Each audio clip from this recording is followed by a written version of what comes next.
Hey, Rich and Pete, we're here again. What have we got for me today? God, I'm going to have to write some questions for you guys for a change, aren't I?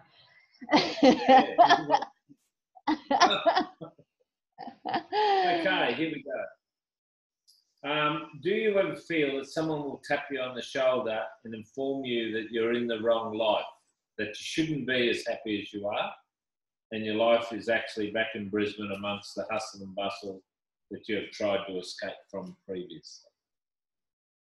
Wow. Yeah, that's a really interesting question. Can't say it's ever crossed my mind. I think, yeah, that's really interesting. I think there's actually a difference now. It's kind of been two phases to this to date. So I had about a year of traveling where when I first left, I would have liked the thought of having something continue on, but didn't really know whether it would or should or could. And then I just thought I'd just take a bit of a break and then sort out some way of earning income and deal with this, and maybe or maybe not incorporate travel in it at some point. And kind of it just kept evolving, and it turned out longer and longer and longer.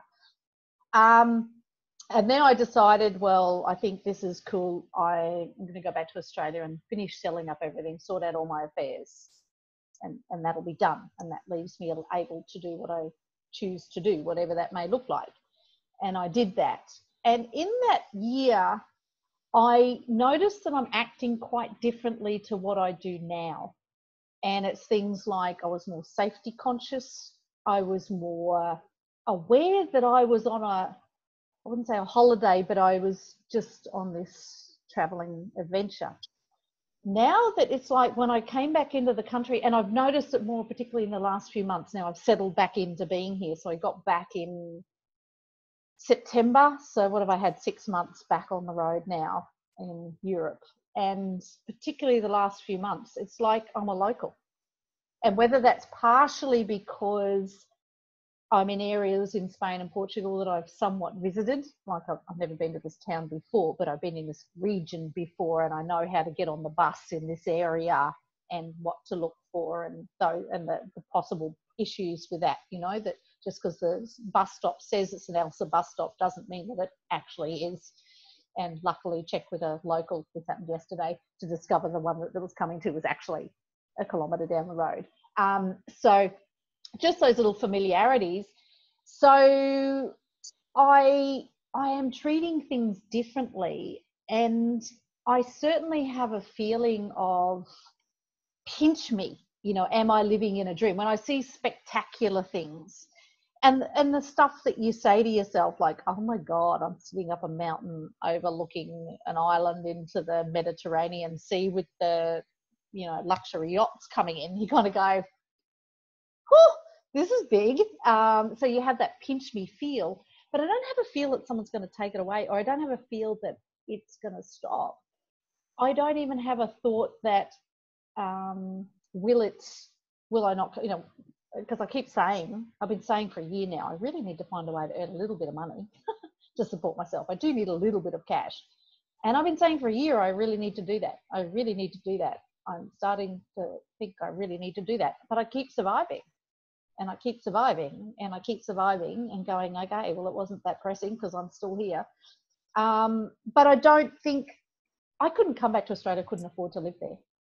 I simply couldn't afford to live there. I can't imagine me culturally going back, certainly for a holiday, but stepping back into that. But even here, I do have a thought. I do get a little bit worried about, you know, I've had some people say to me, why don't you do a business thing with nutrition where you hook up with someone who's in a gym and start doing this and this and this? And I went, I know me. When I get passionate about something, I get passionate about it. I'm passionate about helping people. If I start doing this, I could get sucked into long hours working for money, and I don't want to go there again. So I hold off getting started. I don't want to get on that treadmill. So I'm still aware I could do that. Whether I would or not is another thing. Whether I'm physically capable of it, because my ability to multitask has dropped dramatically. I've seen some interesting research where they say multitasking is not a thing, that you can't multitask. I can tell you you can. I know that you're not into that, Ritch, but I can tell you I can. And I was exceptionally good at it. Now that I'm not good at it, I understand the difference, and I understand why many people can't.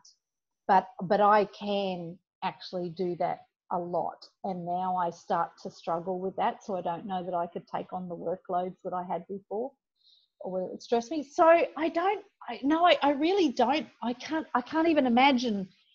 I don't have that feel. And I do get what you're saying. When I was in business at one point, I had 5 houses, a couple of businesses. I had 3 cars. I was trying to renovate homes. The cash flow, I didn't have much income for me, but I had staff, and the turnover was very high. And, I'm going, I've made it. Like, this is cool. I'm not bringing home income for me, but, there's all these markers of success is there. And exactly that feeling, oh my God, this could crash. Like, what if this crashes? What if, as you say, what if someone taps you on the shoulder and says, in my coffee business, I was walking into clients like Telstra or Origin Energy. And when they said, our terms and conditions, the way we pay is this, I said to Origin Energy, they said to me, if you want our business, you have to accept 90-day payment terms. I said, I don't want it that much. Thank you very much. You asked me to come to you. I'm sorry, I do 14 to 30 days. They said, you can't tell us how to run our business. I said, I'm not. I'm simply saying I'm not interacting with it. If you want me to come and do that job, I will be paid within 40. They said, it's not possible. We don't pay on those terms. I said, well, you did over in that office. She said, prove it. I did. And they gave me 14 to 30 days. And that was at a point I'm going, okay, when I'm getting these really big companies to do what I want on my terms, because I don't need them that much. That's one of those situations I understand, Ritch, where you go, this is kind of cool. Yeah, I wonder how long this is going to last for. But I don't feel that now. No. Okay. So just to summarise that, 3 things. Do you feel like you belong? Yeah. That's first. Yeah, absolutely. You feel like, you belong? Do you feel like a tourist? Do you feel like... Oh, you mean, do I feel like I belong in the country? I think you... Yeah, or just, well, not so much in the country, just doing what you're doing. Yeah. I don't see myself as a tourist anymore. And in fact, if I kind of go, these bloody tourists. I don't see myself as a tourist at all. I don't even know, I'm trying to find a term for me. I don't even know if I see myself as a traveller, because a traveller people perceive as someone who's on extended holidays. And so I kind of go, this is my lifestyle, this is my life, and I live this way. Well, that's it. Do you feel as though you belong? We've all been places, or you're there, something you just think, I don't belong here. Yeah. Whether it's a physical place, whatever, and you just don't feel comfortable. You don't feel safe. You don't feel whatever. Your energy's not there. Yeah. In my role, I feel very much this is who I am. That I'm living the life I was destined to live. This fits me very, very well. Yeah. It fits me, and I've also seen a great video that someone sent through to me.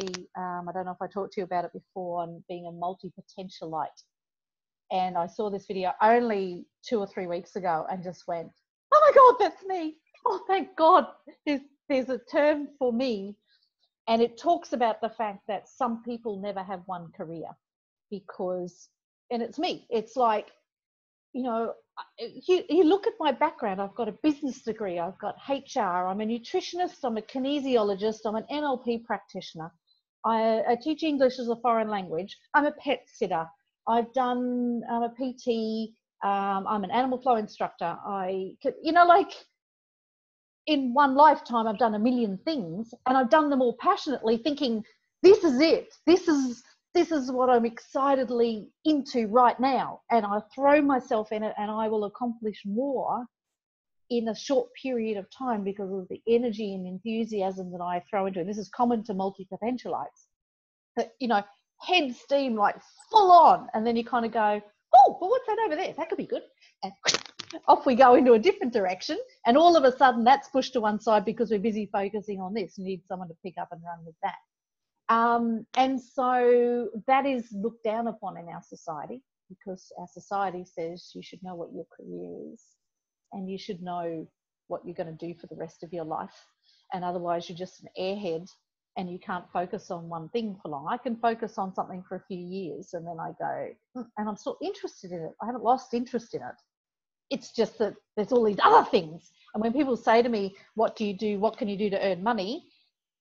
It's not that I don't have any option to earn money. It's that there's 20 million different things I could do to earn money and I don't know which one to focus on today because there's so much to do. But our superpower in this video, I'll just quickly say in this video, what it talks about is that we have superpowers. We have this superpower of adaptability that in a society that's ever changing, we can change really fast. We know how to learn because we haven't learnt one skill or one degree. We have learnt a million of them. We know how to fail. We don't care about failing because we're going to get it wrong because we're trying new things all of the time. And when you have a skill that says, I have a HR degree in counselling, but I'm a nutritionist and I do pet sitting, I now know how I can offer someone who's a pet sit host a way to help them with their personal trauma needs or nutrition needs because I've got 10 skills I can bring together into one environment. And you can see linkages in things that other people can't. So you're better as in inventing things that think well outside of the box. More attractive to other people. I think yes and no. Honestly, Ritch, I think yes and no. As long as you stay focused on their one area of interest. Because when you start to go, I do this and I do this, this is terrifying. I actually had a very lovely man. Many years ago, I went and did a sales call on him. And he looked at me, he was smiling. And he looked at me and he said, Melinda, your enthusiasm is frightening. And I don't think he was being complimentary. I took it as being complimentary in that moment. And then I thought afterwards, I went, no, I think he was genuinely scared. I think he just went, oh my God, who's this woman? And I think there's a bit of that. I think there's a bit of people going, what? Oh, come on. That was just too much. You can't stay focused on one thing.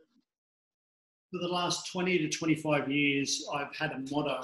And my motto is, I want to fit as much into my lifetime as what most people would fit into 2 or 3 of theirs. Yes. You know, being a standard person. You know, my brother, case in point, extremely happy, living his dream.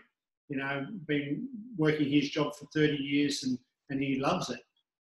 But for me, I want all the different experiences that come with life. You know, whether that's in a short period of time or 5 or 10 years. So far, it's been 30 years. You know, yeah. And I'm starting to slow down now because I'm starting to realise that I've ticked a lot of boxes. But that's always been my motto. I want to go to that grave, and I don't want to go to the graveyard full of regret. And I want to go to that grave knowing that an average person would have to have lived 2 or 3 lifetimes to fit into their life what I fit into one. Yeah, and I think that can be confronting for people because especially when you say it like that, which I think it too, you know, what you're saying is that I can crank out more than you can. And it's not intended that way, but that's how some people perceive it. And I fully respect it's a different skill. It's just a different skill to be able to sit and get very focused, core focused into one thing. Like I could never be a ballet dancer like my son is because I went into class and the first thing that they did, these people that were between 18 and 50 years old that had danced since they were 4 years old, the first step that they did was the same step that they did when they were 4 years old. They practiced the same thing every morning. And I'd be going, yeah, I've done this. Like, come on. You thrive on the challenge. Yeah, and it doesn't, and, you know, it's just horses. Let's just say it's horses because, and I didn't, unlike you, I didn't have that thought that that's what I wanted to do. I got a business degree in HR and was teaching at uni and I was doing, you know, but there's elements that carry on. You know, I started that and that's what I genuinely wanted. And even when I started doing other things, it wasn't that I didn't like that or I couldn't go back to that. it's just that something else grabbed my attention. And then I went, oh my God, I could actually incorporate this. And then I go, oh, maybe I couldn't incorporate it. I have to do more of this. And then, then the next thing rolls out, and the next thing rolls out, and the next thing rolls out. So it just kind of evolved for me into that. And, I was really excited to see this video the other week and go, actually, I need to embrace that, because society doesn't value it. Once again, it's seen as a bit flighty, a bit too airheady, a bit too, all of those things that you're completely flitting from thing to thing. And it's just, if you go in for a job interview, they always say, if your resume goes, I've done this and I've done this, I've done this, I go, well, this person's not going to be stable enough for the job. She's going to want something in 2 years and quit. Yeah, it sounds very whimsical. But I mean, now, of course, our society is changing. And if I walk into someone like Google or, these modern tech companies, the fact that you've got 20 million skills and that you can change departments, they're going to accommodate that. Sure. It's quite different to the industrial area that we touched on before, where they just want you to sit and do the one thing. And I look at those people with those skills and I think that's incredible, that you can turn up to work and do a similar style thing for 20 years and be happy and content with that. I admire that skill in other people. It's not mine. So what I accept now is that it's good for me to set something up, get it sorted, and then pass it to someone else, because at the moment I've never done that. I've never passed to someone else, which means that effort got wasted. So now I would be better off collaborating. The second part, so we've established that you belong. Second part, do you deserve what's happening to you? Do you feel as though you... Absolutely.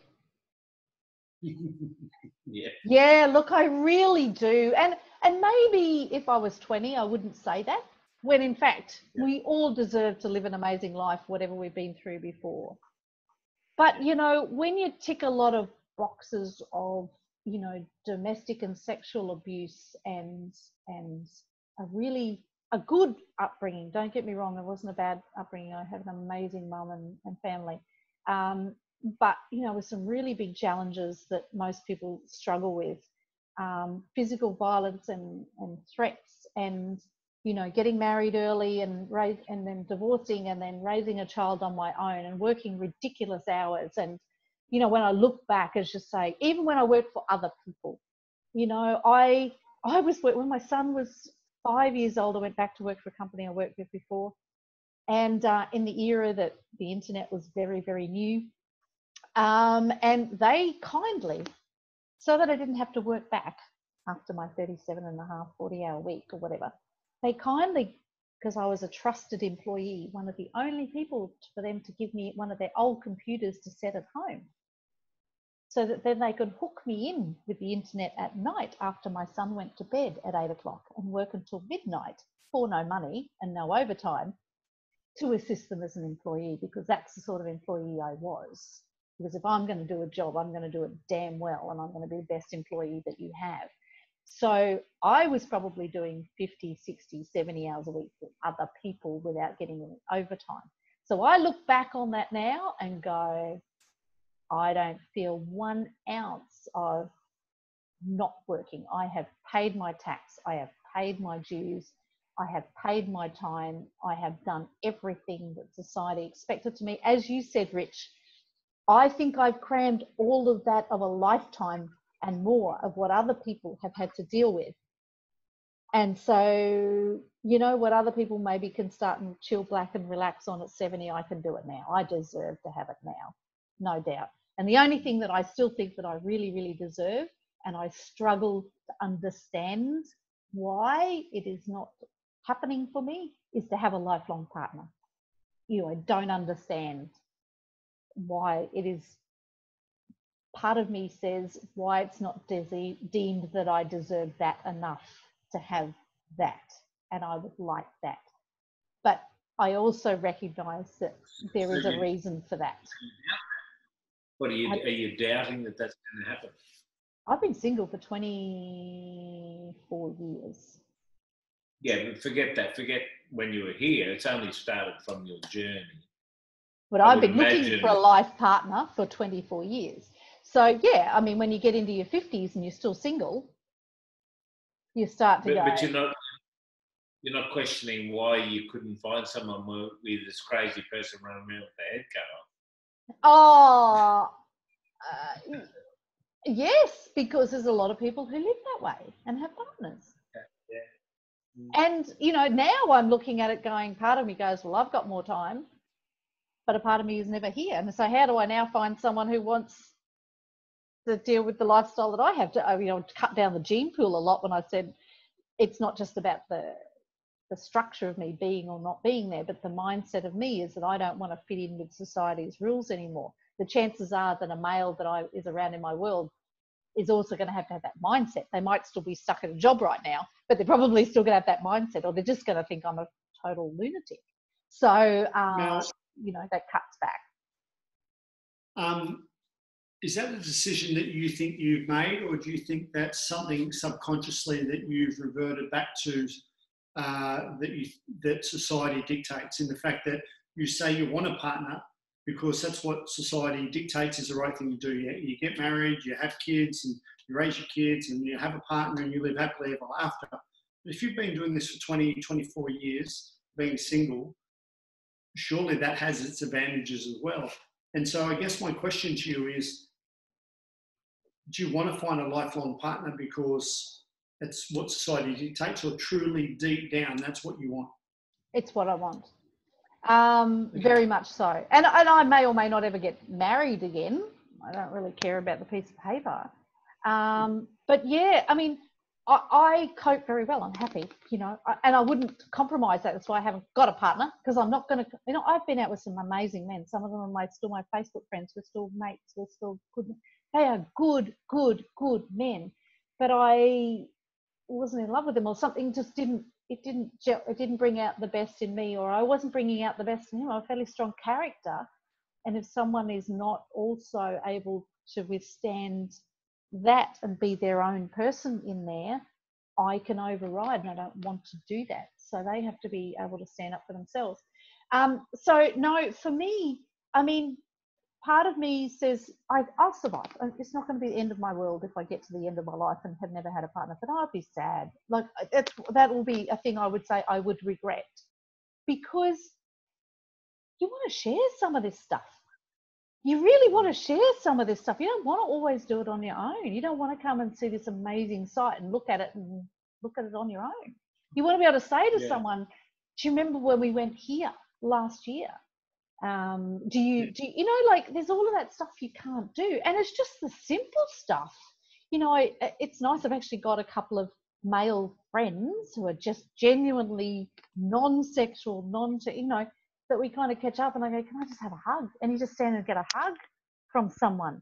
I've actually slept in a bed more than once with men with no sexual contact whatsoever, just to have someone curl up with, and just to feel that contact of a closeness of a friend and the contact, which I miss. I'm a touch person, and so it doesn't bother some people, but it bothers me, you know, and I would like that. And, you know, a friend of mine, and it was just a friend, you know, I was looking at something the other day, and he was there, and he just kind of reached over, and he was behind me, and he kind of draped his arms across my shoulders, and went, oh my God, look at that, and put his head, you know, on my, you know, his chin on my head, and kind of went like that, and oh my God, look at that. And I just went, oh, that feels so nice, you know. So it's just stuff like that you don't have. Intimacy.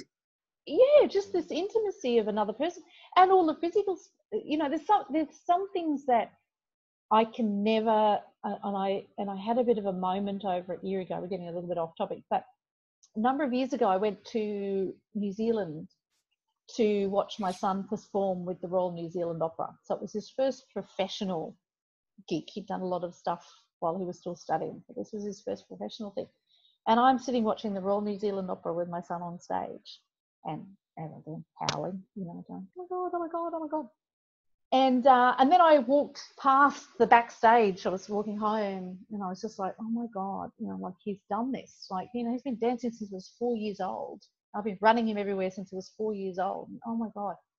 And then I walked past the side street, and all the ballet dancers are out the back having a fag. And And some of them yelled out to me because they'd seen me in class, and they yelled out, "Hey, Dylan's mum, thanks for coming. It's so good to see you." And I just went, how cool is this? Like, the principal dancers are thanking, that they recognise that I've made this effort. And I started to cry. And I cried the whole way home back to my apartment, which was like half an hour walk away. And I cried and I cried and I cried because I went, no one else will ever understand this. Even if I met a man now who has children and understands the pride that you feel in your children, no one was ever there for all of those ballet lessons, all of those tap lessons, watching him do this, and everything that it took to get here, and what this actually signifies for him to be doing this for both of us. No one can ever understand that. And one of the things when I first came over, my son was in Turandot with the Royal London Opera at the Opera House. Just a little deal, just a little tinsy-wincy deal.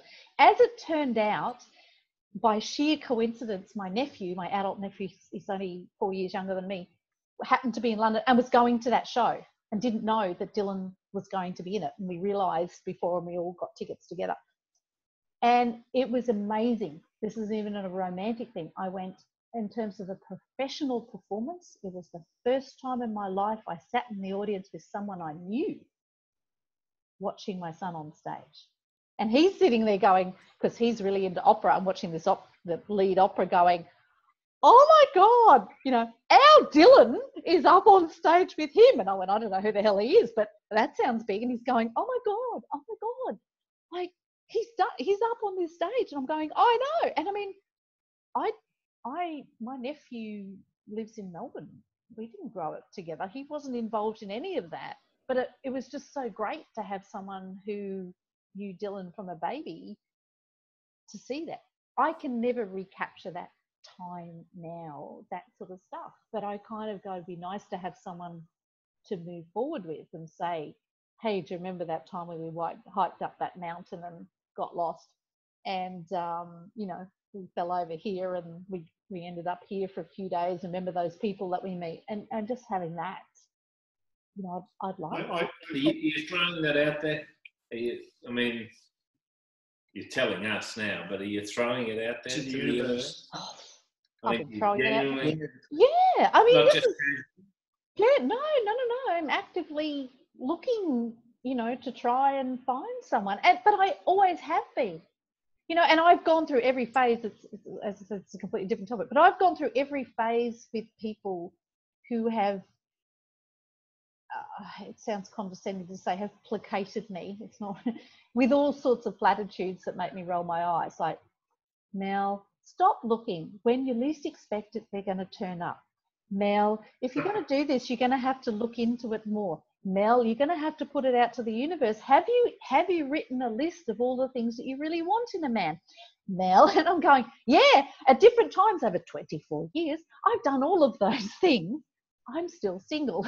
So, I get that, and you can probably sense my frustration. And that's why I say, a part of me says, why do I not deserve to have this person? Now, I know that in my current thought processes, that doesn't gel with it when I'm saying, I know I deserve everything else, and I do deserve it. And it's not because I don't deserve it, it's because the timing is not right. For whatever reason, I also now fully say, thank God I did not meet someone 3 or 5 years ago, because then I would never have come on this journey, and they would be completely wrong for me now. And so maybe it's because I've got a few more evolutionary leaps to do before the right person that fits with that will be presented to me. Very possibly true. I think that's absolutely right. Yeah, so that's okay. But part of me still says, when you ask the question, do I deserve? A part of me says, why is it? Why do I not deserve? Everybody else seems to, sure, have a few years without a partner, but everybody else can seem to find a partner.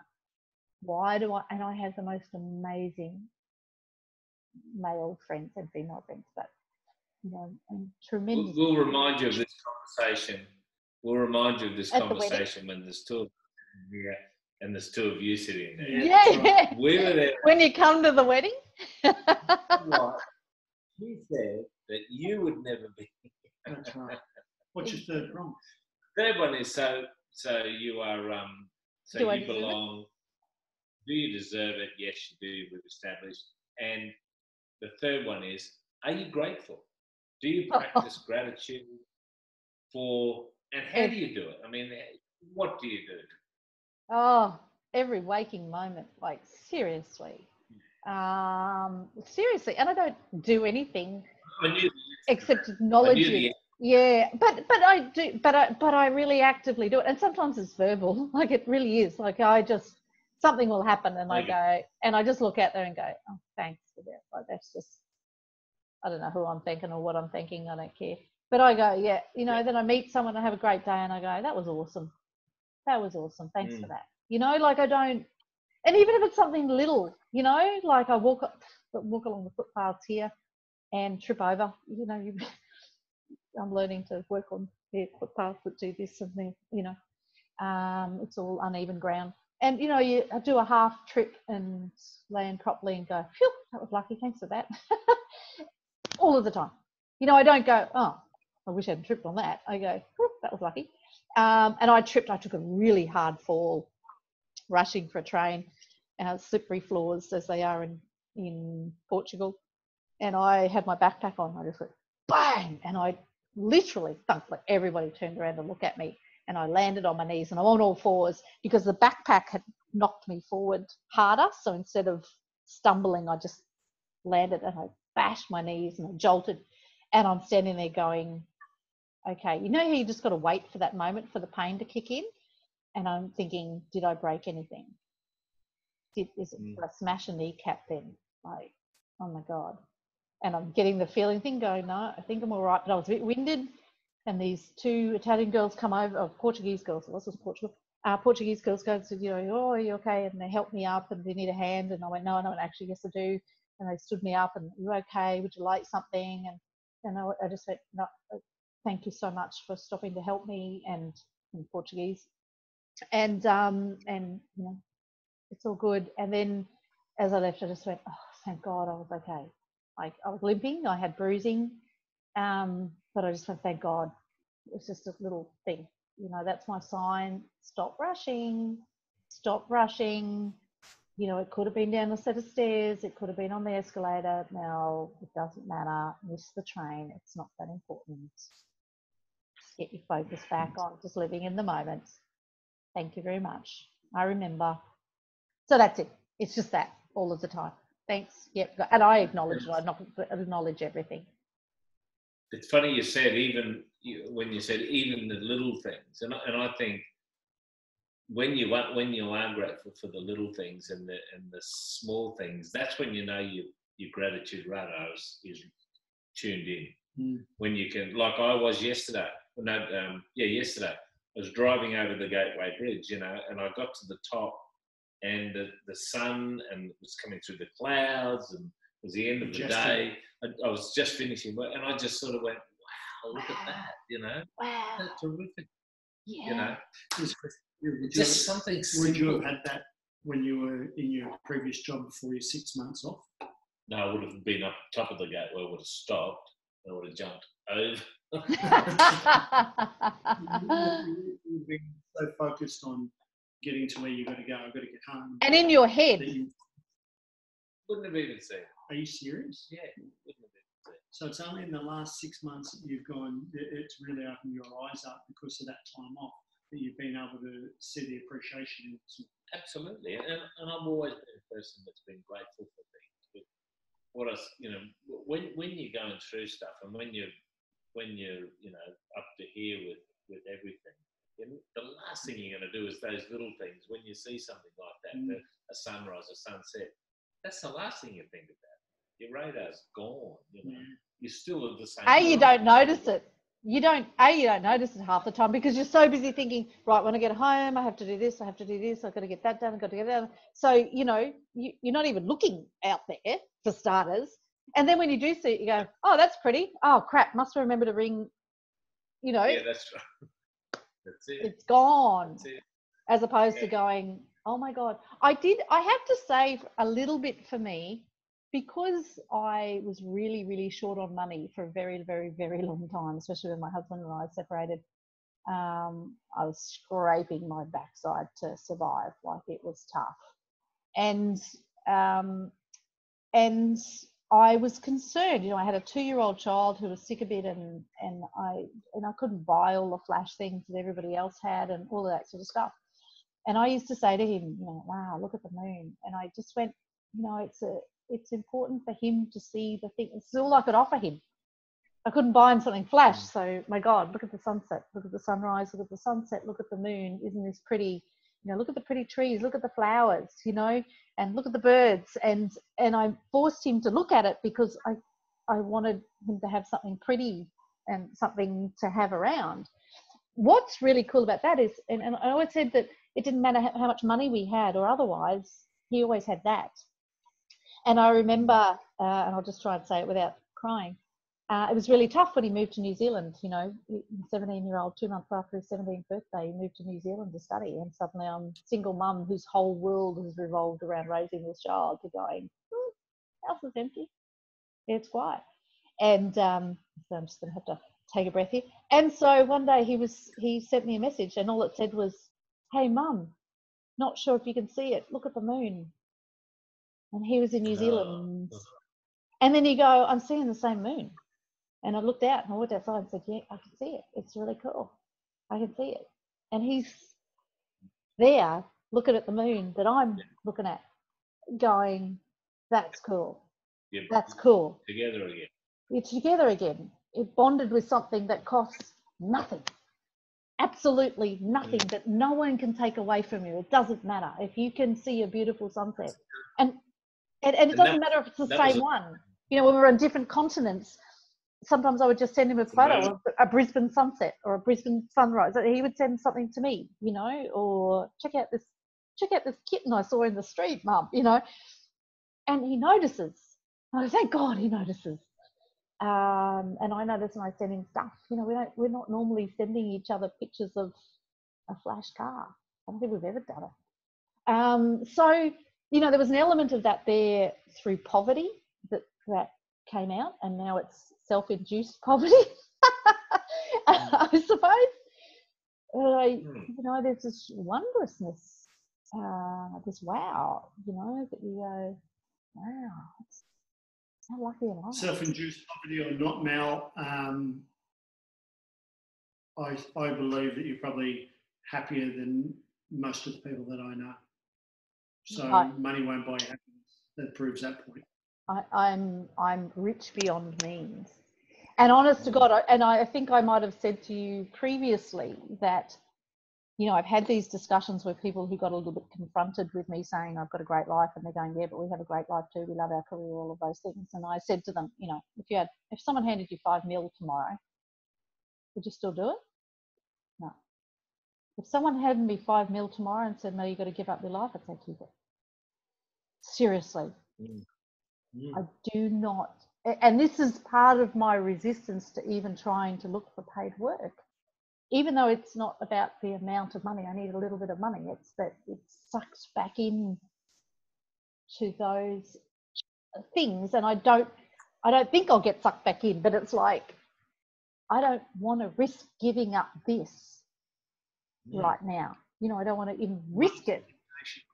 There's one thing to be grateful for right there, is that you didn't have them. I mean, your poverty almost launched you probably into what you're doing. Yeah, and lots of little things which I won't even go into, but lots of little things I look back on and go, there's history in there for those things.